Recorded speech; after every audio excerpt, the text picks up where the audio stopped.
Hello and welcome to Rebels Radio latest interview. I'm joined by joint Slough Town manager Neil Baker. How are you, Neil? Yeah, very well, John. A little bit hungover. Good. Well, I'm sure you were celebrating last night after the FA Trophy fixture and victory yesterday at Margate. How was your journey down? Yeah, it was a good journey actually. No problems on the M25, and we got there I think just before 1:30. So really good timing, really good trip.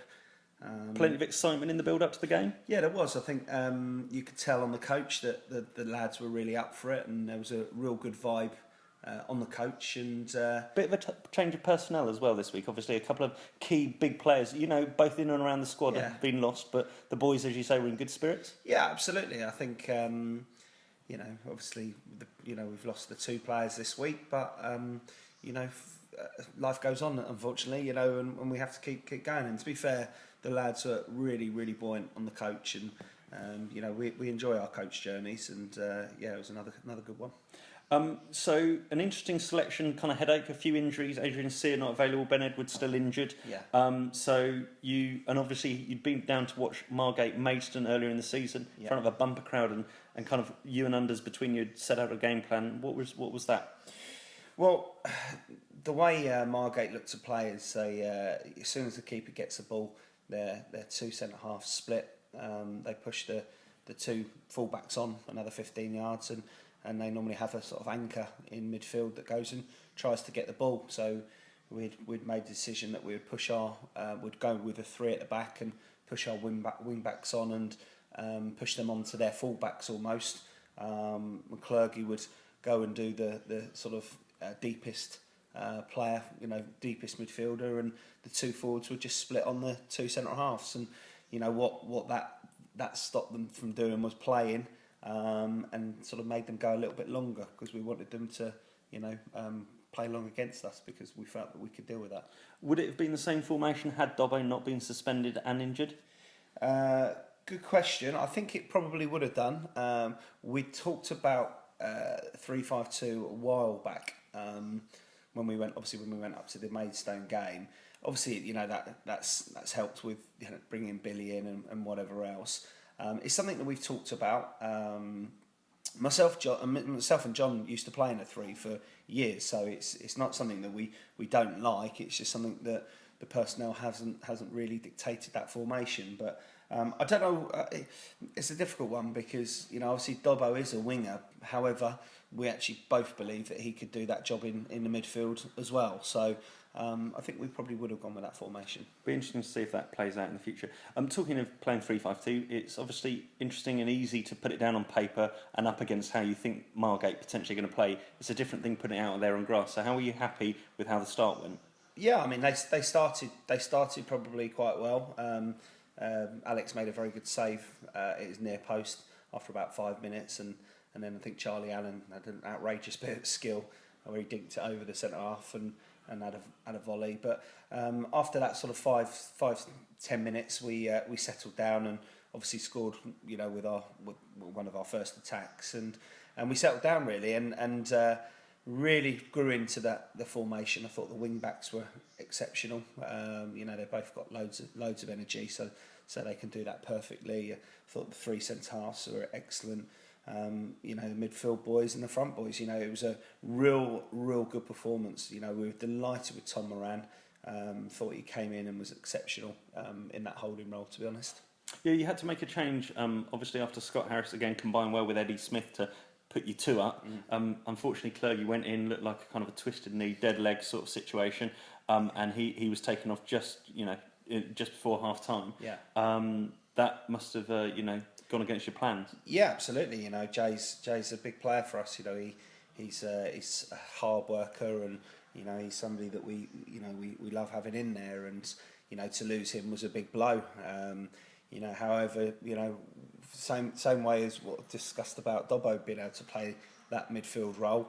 Jake come in and done just as well. We were delighted with Jake. Thought he'd come in and put in a real good shift. And it is a big blow to lose Clergy, but hopefully it's not too serious. We're hoping it is just a dead leg as opposed to a knee problem. I think first off we thought it was another knee injury, but we've got fingers crossed that it is just a dead leg. Yeah, and then the Margate started to press a little bit more. There was a few challenges flying in left, right, and centre from both teams. Then Alan also then just got injured in the end of what was a very long first half. Yeah. He was quite bright early on, kind of faded towards the end of the first half, but a decent player. He's a very good player. We went and watched. He actually played, fun enough, right back against Maidstone. Which definitely doesn't show off his abilities. He's an exceptional midfielder. I think he's got 12, 13 goals already from midfield this season, which is a ridiculous record. Them losing him is obviously a big blow for them. We thought that there was no malice in the incident with him. But Cash, I understand, Cash was on. Stuart got himself sent off for something he said to the linesman. I think he felt that Guy had done something to him. Funnily enough, we spoke to the lad after the game, and he said no, there was no problem at all. He said he just got caught. So we're a little bit disappointed with a number of decisions first half. With the referee, and I actually spoke to him after the game. I spoke to him at half time and after the game, and I said normally when you're 2-0 up, it's very rare that you sort of go over and talk to a referee, because normally you're in a pretty good mood. But I've just felt that he was very lenient, and I felt he let a number of challenges go on our lads, and he gave them a number of free kicks. Was he lenient both ways? Well, I know. I thought he was giving them more. I felt that he didn't really give us an awful lot at all in that first half, and there was a couple of challenges that we were desperately disappointed that we didn't get a free kick, and but that's what it is. So you stayed in at 2-0 at half time. What did you say to the lads?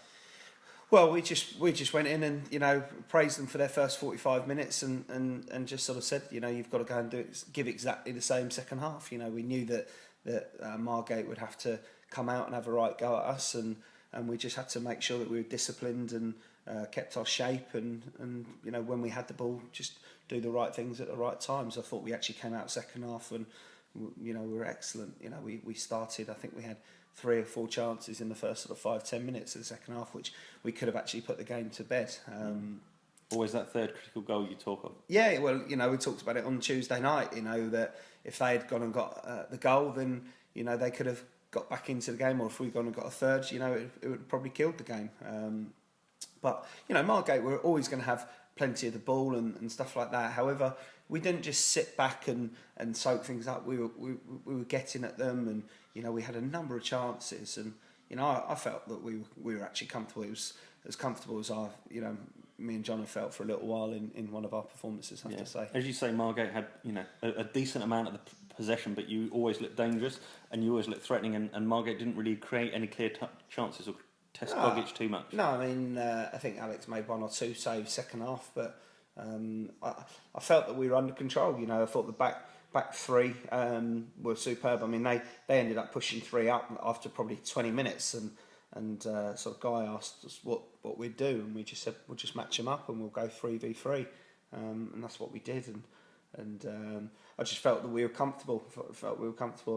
And Brownie actually turned around and said, "Oh, we could play for another half hour and we won't score today." And I mean, I don't know if that's a criticism of his strikers or the fact that we were keeping them out. But at the end of the day, we've kept a clean sheet at one of the favourites and probably one of the strongest sides at step 3. And we were exceptional yesterday. Yeah, Margate at home haven't failed to score in too many matches this season. It's just testament, as you say, to I think 1 to 11 playing pretty well for you. Nice to see Johnny Dyer having a little late run out as well. Yeah, no, we got good news that he was okay to come back in, and all of a sudden you've got 3 great strikers, because Eddie Smith's come back a different person. He's been exceptional. His work rate's been really, really good. Scott Harris has been ridiculously good. I think he's been exceptional for a number of weeks now. If you include the 2 goals at Banbury, he's got 9 goals already for the season for us. He got 3 at Ascot. He's strong. He's bullying defenders, and then you've got Johnny Dyer. So you've got 3 excellent forwards. Which does give us a headache, but it's a good headache.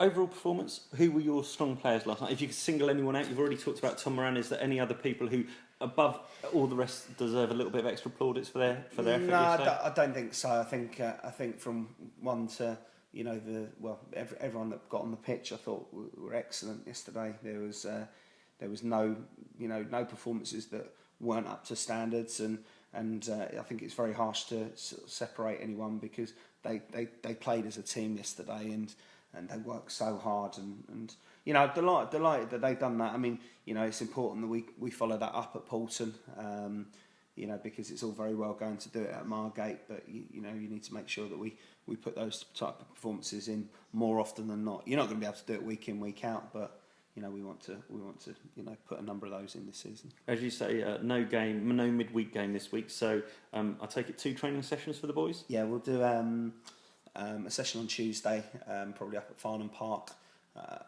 and then we will train again at the Polish Club on Thursday. So, everything's in preparation now for Poulton. We can enjoy the win. We can enjoy the fact that we're in the draw, and we can wait to find out who we've got tomorrow. But now the focus is right on Poulton Rovers. Anyone you particularly fancy again? Would you like another big name? Home tie, away tie? To be honest, I don't really care. This is an absolute bonus, because when this was drawn,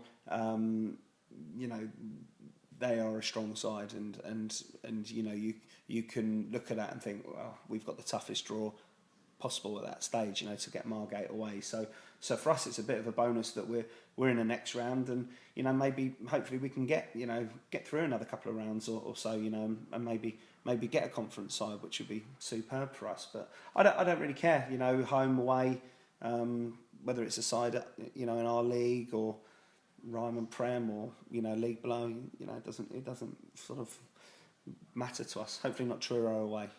No, Truro away I don't think would do anyone any good. In terms of injuries, obviously you've still got Clergy picked up a knock yesterday, and also Dobbo. What's the latest on those two? Yeah, well, obviously we won't know if, probably until tomorrow with Jay how bad his was. Dobbo, I think, is probably a couple of weeks with his ankle. He's he's still sore. So hopefully he'll see Kev and whatever.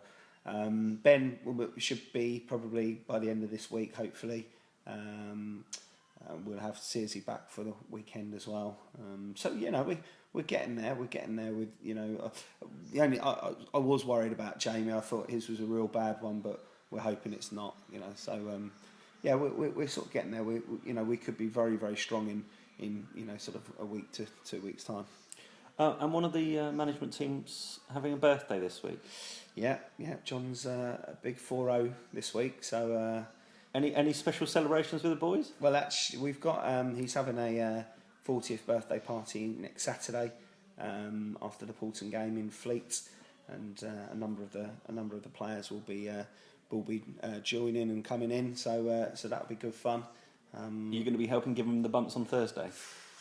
After chance. The grief he gave you earlier. I know. My arms would be too tired from doing too many. So it's good. It's going to be looking forward to the week now, and it's always nice to have a win under your belts, and especially one that's so satisfying against Terry Brown and a side that are paying out a lot of money and the favourites for this and got ex-pros. It is a real nice feeling.